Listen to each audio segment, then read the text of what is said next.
Ito dito ang collection ko ng Charizard na pinipili ko para maging top 5 paborito kong mga baraha, pero may kulang pa ako, at iyon ang Skyridge Charizard. Kaya gamit ang mga meron ako, magte-trade ako para makuha yon. Ito na ang part 3 ng serye. Kaya kung kailangan mo ng paalala, mayroon tayong 1,000, 800 at 10 dolyar sa mga raw na baraha. 1,000, 30 dolyar sa sealed na produkto. 2,600 at 70 dolyar sa graded na baraha. At 2,000, 70 dolyar sa cash. Na nagbibigay sa atin ng kabuang 7,800 dolyar sa hamon na ito. Sa huli kong video, nabanggit ko ang ideya kung paano tayo kikita ng malaki sa mga barahang ito. Ibig kong sabihin, pwede naman tayong maghintay ng ilang taon para tumaas ang halaga ng mga ito.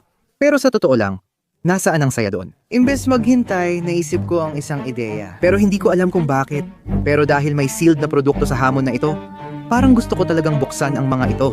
Kahit na pwede tayong malugi kapag binuksan natin ang mga kahon na ito. Pero sa kabilang banda, pwede rin tayong kumita. Talagang naaapektuhan na ako nito.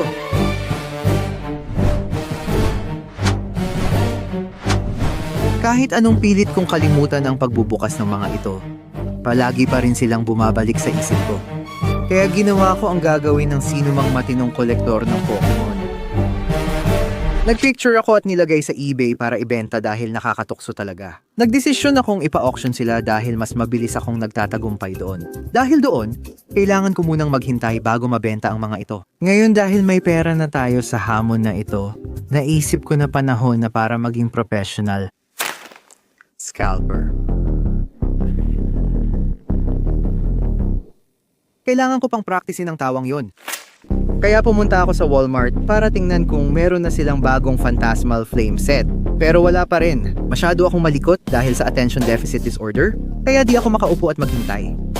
Nagpunta ako sa Meijer at Target para tingnan. Pero ubos na rin doon.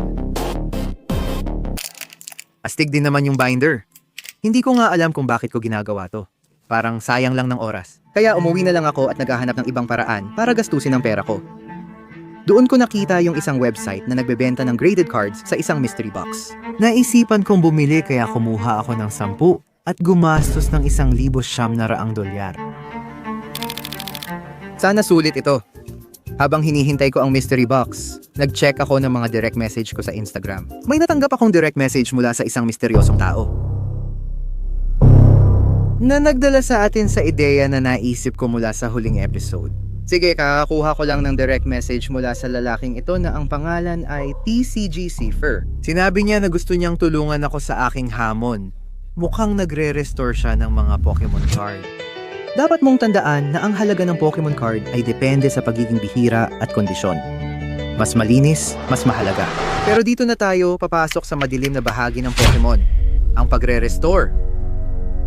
Ang pagkakaroon ng card na wasak at ginagawa itong mukhang bago ulit. Yan ang ginagawa ni Cipher. May gusto siyang paraan na malaman ng ibang nagre-restore ng card. Pag nalinis na, ipapadala na ito para grading. Mas mataas ang value kapag mas mataas ang grade at napapansin na ito ng grading company. At kapag napansin nila ito, hindi na nila i-grade ang card mo at ituturing nila itong binago. Kaya gusto ni Cipher na manatiling anonymous dahil alam niya kung paano ito malusutan. Talagang makakatulong ito sa atin sa challenge na to. Grabe ang mga resulta niya. Ang problema lang, kaduda-duda siya. Magsesend ako ng mensahe at titingnan ko ano gusto niyang gawin. Nakuha ko na lahat ng baraha ko sa kahon. Kakaibang pakiramdam pumunta sa bahay nang di ko kilala dala ang mga baraha ko. Kung ako'y na-hold up, ilalantad ko ang impormasyon ng taong yon. Sana tama ang pasya ko.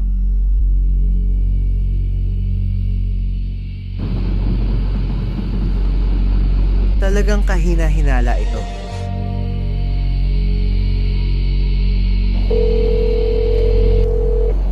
Kamusta? Yoyo, anong nangyayari? Mga 1 minuto na lang, 2 minuto na lang tayo. Sige, nandito lang ako. Ayos, mukhang okay yan. Sige, nakarating na tayo sa bahay ng lalaki. Hindi ko alam kung kaninong ideya na gawin ito ng madilim na, pero pasok na tayo dito. Sige, heto na. Pagkatapos, i-video mo na lang lahat. Sige. Anong nangyayari, pare? Kumusta ka? Kumusta ka? Ayos na makilala ka. Pwede ba kitang lagyan ng mikropono? Oo. Nagdala ako ng maraming baraha. Sige. May dala akong ilan na nakaslab at ilan na hindi pa encased. Pa-check lang sana sa'yo. Oo. Kaya ang goal ay makakuha ng mas mataas na grado o ayusin ang card para mapataas natin ito at kumita ng mas malaki. Tapos pwede mo na itong ipalit para sa... Tama, eksakto. Balik tayo sa opisina. Sige. Kailangan kong ilipat ang gamit ng kliyente. Narito ang ilang bagay na magugustuhan mo. Grabe. So ikaw ba? Ikaw ba ang magbubukas nito? At ikaw rin? Ako ang magbubukas at ayusin ko sila. Oo.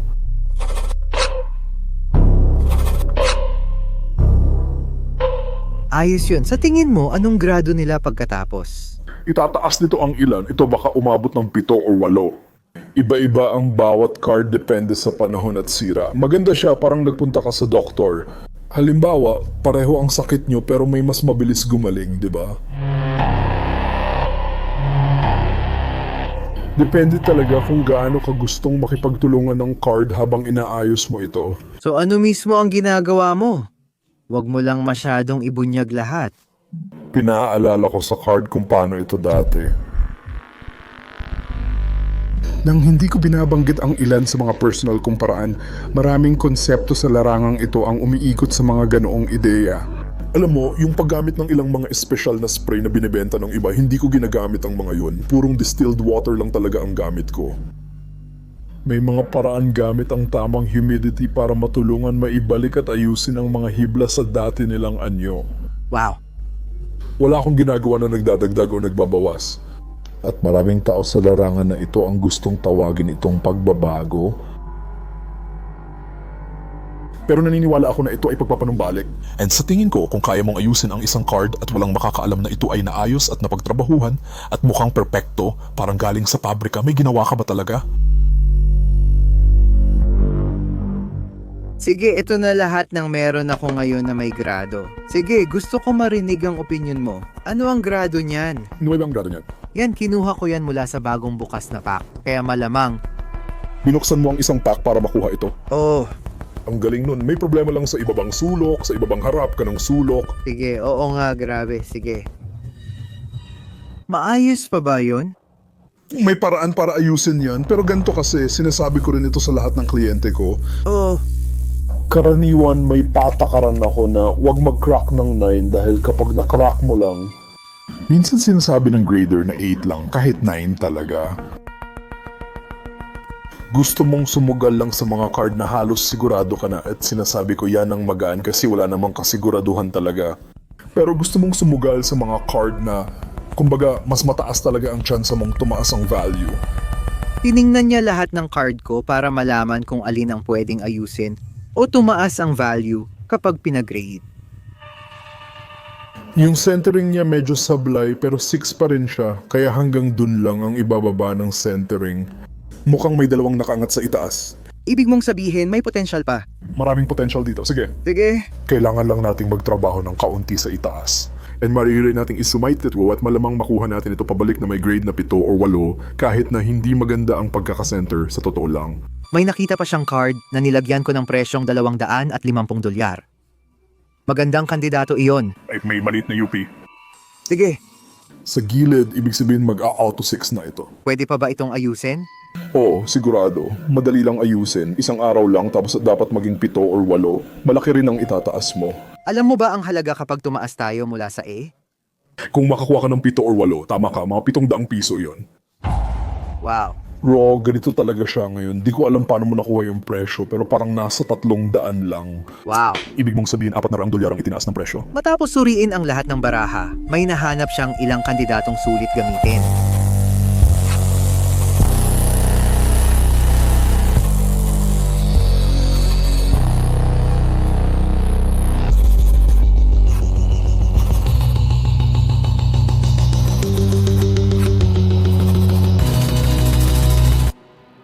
Ibig sabihin, panahon na para gawin ang pinakanakakatakot na parte, basagin ang slab. Kung tama ang gawa mo, matatanggal mo ito ng walang puwersa o alitan. Sige. Malakas ang tsansa niya sa mas mataas na grado. Grabe yon. Sa palagay mo, gaano kabilis ang turnaround? Unahin kita. Madalas akong nagbabayad para mauna sa pila dahil 4 at 6 na linggo ang hintayan. Magsisimula na bukas ang trabaho at maririnig ka namin sa ilang araw. Sige, ayos. Ayos. Salamat. Pagkatapos gumastos ng $100 sa grading fees, uuwi na rin ako dahil dumating na ang package na may mystery box. Sige, ito na siguro ang pinakamatalino or pinakamangmang na desisyon na nagawa ko sa challenge na to hanggang ngayon. May 10 kahon tayo at bawat 5 ay maaaring may vintage Charizard at maaaring may golden ticket sa loob ng mga kahon na ito. Na kapag nakuha natin ang golden ticket, ibig sabihin makakakuha tayo ng card na higit sa $5,000 ang halaga. Wala nang paligoy-ligoy pa, buksan na natin ang mga ito. Sige, buksan na natin ang unang kahon. Grabe ka naman, Luis. Wala akong balak sirain ang card. Heto na, tatakpan ko muna ang grado. Tingnan natin kung anong meron dito. Unang card. Ano kaya ito? Sige, Charizard V-Star, ayos na card. Anong klaseng grado kaya ang nakuha natin? 10 yan pare, 10 yan tol. Ayos na card yan. Uy, Charizard V-Star mula Crown Zenith. Kapag grade 10 nagkakahalaga ng $60. Nagulat ako na sobrang baba. 10 lang, 60. Grabe talaga. Siguro mga $1,732 na lang ang layo ko bago kumita. Kaya ayos lang. Sunod na, dito na baby. Grabe, nanginginig talaga ako habang binubuksan ko teto. Lalo na pagkatapos kong mag-invest ng ganito kalaking pera dito. Medyo nakakakaba talaga. Anong meron tayo, baby? Ano meron tayo? Ano yan? Uy, sandali lang. Kaka-regrade lang namin ang card na to. May Charizard G tayo mula Diamond at Pearl. Ang saya, pare. Kakakuha ko lang ng grade sa card na to. Kausap kita, sabihin mong mas mataas grade nito kaysa 6 kasi 6 lang akin. Nakakakuha tayo ng 7. Tara na. Gusto ko ng higit sa 6 at nakuha ko. Ang saya at astig ng card na to. Isa sa pinaka-astig na Charizard promo ito. Sa grade na 7, umaabot ng $130. Sana pag nakuha ko ulit ang card ko mula sa submission, mas mataas na ang grado. Susunod na kahon. Tara na. Isipin mo kung makakuha tayo ng gintong ticket. Wala akong nakikitang gintong ticket, pero takpan mo yung label. Sige, meron tayo. Sige. Isa pa itong card na pinaregrade ko, pero Japanese, hindi English. Para maging mahalaga ito, dapat makakuha tayo ng 10 pataas. Tingnan natin ang resulta. Nakakuha tayo ng 10. 10 ang nakuha natin, pare. Sa 10, umaabot ito ng mga 70 piso. Nagugulat ako na itong mga 10 ay hindi mas mataas ang presyo. Sigurado akong tataas din ng halaga nito. Ilang taon pa sa ganitong bagay at susunod na kahon. Hindi ko alam kung tama ang desisyon, pero masaya pa rin. Eto na tayo. At base set ba yan, boy? Celebrations yan. Pakiusap, bigyan mo ako ng 10. Nakuha natin ang Gem Mint 10, baby. Para sa akin, ang Celebrations ay magandang set kahit kaunti lang ang cards sa pack. Pare, sobrang tumaas ang halaga nito kamakailan. Umabot na ng 360 piso. Ito na ang pinakamalaking card natin. Parang ako. Masaya ako sa card na ito. Baka maging Professional Sports Authenticator 2 ang kahon 5 ngayon. Kailangan kong hanapan ng mas ligtas na paraan buksan to. Pare, muntik na akong matusok sa mata. Hindi ko alam kung bakit inamoy ko lang ito. Parang pakiramdam ko, mabango ito. Kausapin mo ako. Oh, sige. Yan mismo ay si Charizard VMAX mula sa Darkness Ablaze. Sa tingin ko kailangan ng 10 dito. Sige, kausapin mo ako. Nakakakuha tayo ng Gem Mint 10. Tara na. Ang artwork ng card na to, ang astig. Mas maganda ba ang Shiny VMA8? Oh pare, ang lupit ng card na to. Kapag 10, umaabot ng $130. Gusto ko talaga to. Medyo bias ako kasi gusto ko lahat ng Charizard na card. Yun talaga ang dahilan kaya ko kinuha ang mga kahon. Gusto ko si Charizard. Susunod na kahon. Hindi ko alam kung kaninong ideya ang gumamit ng kutsilyo. Buksan na natin to. Sige, tara. Takpan mo yung label. Ano meron tayo, baby? Ano meron tayo? Okay. Sandali, ito ba yung promo? Ay hindi, ito yung SIO, grabe. Sige, nagluluto na tayo. Tingnan natin yung grado. Ano yan? May nakuha tayong 9. Ayos na siguro yon. Sigurado akong okay na. Gusto ba natin ng 10? Oo, pero 9. Astig talaga ang card na to, lalo na ang artwork. Sa tingin ko nasa $70 ang halaga nito. Kung nakakuha tayo ng 10 dito, grabe yon. Pero ayos na ako sa 9, okay na ako. 9. May 4 pa akong natitirang kahon. Siguro mas okay kung gunting ang ginamit ko. Sige, eto na baby, eto na. Radiant Charizard, Radiant Charizard. Kailangan talaga natin na maging 10 ito. Nakuha na natin ang 10. Tara na, kapag kailangan ko, mangyayari yan. Ganun lang kadali. Sa tingin ko, hindi masyadong nabibigyang halaga ang card na to.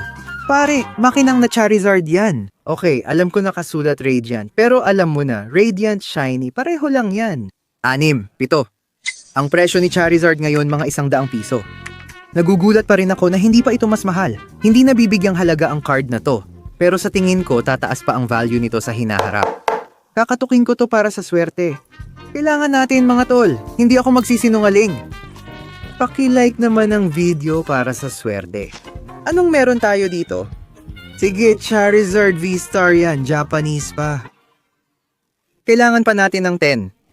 Okay naman ang centering, pero mahirap ipaliwanag sa Japanese na card. Sa tingin ko, nakuha natin ang 10. Sige, sabihin mo. Nakuha natin. Tara na, tama yan. Sabihin lang natin at mangyayari. Kailangan ng 10? Makukuha natin. Simple lang. Itong lalaking to, umaabot na ng $100 at ₱40. Mas mataas na kaysa dati, lalo na sa Japanese ha? Gustong gusto ko talagang malaman kung magkano na ang English version. Malamang sobrang taas na. Alam mo yon pare, dati wala lang tong mga card na to kahit 10 pa. Di naman ako mahilig mangolekta ng Japanese cards, pero basta may 10, okay na kunin, di ba? Mga kaibigan, mukhang matutulog na ako dito agad-agad. Anong meron tayo dito? Tinatakpan ng label. Sige na, sabihin mo na.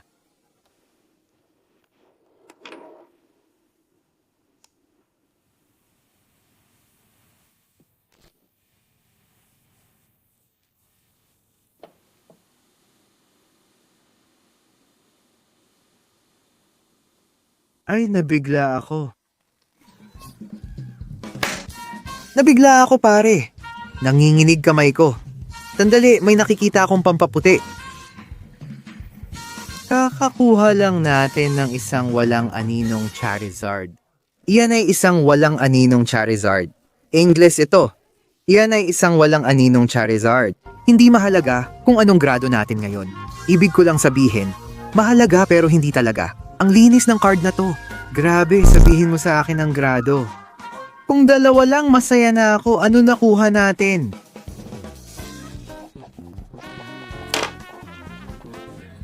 Diyos ko, Professional Sports Authenticator 8 na walang anino na Charizard yan. Diyos ko, Professional Sports Authenticator 8 na Shadowless Charizard yan. Diyos ko, sagrado yan. Napakalaking card nito. Hindi pa ako nagkaroon ng Shadowless Charizard na ganito ang kondisyon. Karamihan ng Shadowless Charizard ko grado 6 o 2 lang, pero ito 8. Pare, siguradong sobrang mahal nito. Itong bagay na to ay umaabot ng 3,000 at $100. Pare, may ginawa tayong sobrang lupit. Grabe. Isa na lang natitira. Literal nating nakuha yung isang card dito sa kahon. Parang, bubuksan ko pa ba to? Gagawin ko pa rin.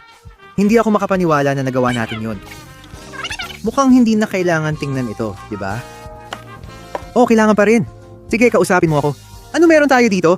Meron tayong Charizard VMAX mula sa Ultra Premium Collection. Wala na akong pakialam kung ano pa makuha natin dito ngayon. Bigyan mo ako ng 8. Ano nakuha natin? Pinakamagandang araw ko ito. Pero mahirap dahil kailangan kong ipagbili ang mga baraha. At gusto ko talagang itago ang marami sa mga ito. Sa totoo lang, Skyridge ito. Hindi ko nga alam ang halaga nito. Itong card na to ay nagkakahalaga ng $430. Ang lupit nito. Grabe, sinuwerte tayo. Sinuwerte tayo.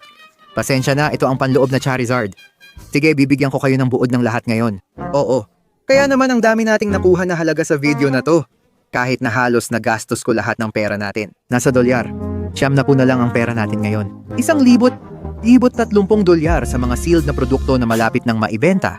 $1,430 sa mga raw na baraha. at 7,100 at 60 dolyar naman sa mga graded na baraha. Tandaan, nagsimula tayo sa 7,800 kaya ngayon, meron na tayong 9,700 at 10 na halaga ng mga gamit. May sasabihin ako sa'yo. Simula nang sinimulan kong i-film ang seryeng ito 3 linggo na ang nakalipas. Sa 10, ang Skyridge Charizard ay nasa paligid ng 30,000 dolyar. Kahapon lang, nagkaroon ito ng record-breaking na benta. Naibenta ito ng 52,000 dolyar. Ang card na ito ay tumaas ng 22,000 dolyar mula nang simulan kong i-film ito. At sa takbo ng mga pangyayari, tapat kong pinaniniwalaan na ang card na ito ay maaaring umabot ng higit sa 100,000 dolyar balang araw. Kaya kailangan nating makuha ito bago pa ito lumala. Sa ngayon may progreso na tayo. Dito nagtatapos ang episode. Mag-subscribe kung gusto ninyong sumama sa paglalakbay ko. Diyan na ito magtatapos. Sana nag-enjoy kayo. Gaya ng dati, mahal ko kayo at magkikita tayo ulit.